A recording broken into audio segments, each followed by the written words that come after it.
यहाँ पे लगे हुए थे शैम्पू, कोस्मो का, सिल्क का, बहुत ज़्यादा शैम्पू लगे हुए थे, बट मैं सनसिल्क आजकल यूज़ कर रही हूँ। तो यहाँ पे ये आई लैशेस लगाने के लिए कितना प्यारा लिप ग्लॉस टाइप बना हुआ था। लिप ग्लॉस होता तो मैं ले ही लेती। यहाँ ये कैंडल्स बनी थी। तो फाइनली मैं गई हूँ काउंटर पे, मैंने अपने भाई के लिए सिर्फ ये 2 परफ्यूम्स उठाए हैं और साथ में एक छोटा सा ये पेंसिल परफ्यूम लिया था बैग में रखने के लिए। I don't know if it's long lasting और नॉट। तो बिल करवाने के बाद हम लोग निकल गए यहाँ से, जहाँ आगे हमारा प्लान था चाय पीने का। तो हमने किया इस मार्केट को परमानेंटली बाय। ये 2-3 चीज़ें बस हमने बाय की हैं। आगे हम गए फार्मेसी अपना वेट करवाने के लिए। तो वहाँ पर जैसे मैंने आपको बताया था कि अगर आपको फाउंडेशन लेने तो फार्मेसी जा सकते हैं। तो हम लोग चली गए यहाँ पर चाय पीने के लिए।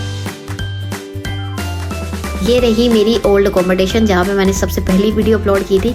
लेकिन मैं ये अकोमोडेशन ऑलरेडी छोड़ चुकी हूँ, but I am missing this place, जिस प्लेस पे आप बहुत अरसा रह चुके होते हैं। यहाँ का वेदर बहुत अच्छा हुआ है। यहाँ से खाए हमने कुछ स्नैक्स। सो हमने पकड़ी है वापसी की, तो मुझे जाके सहरी का सामान बनाना था। Thank you.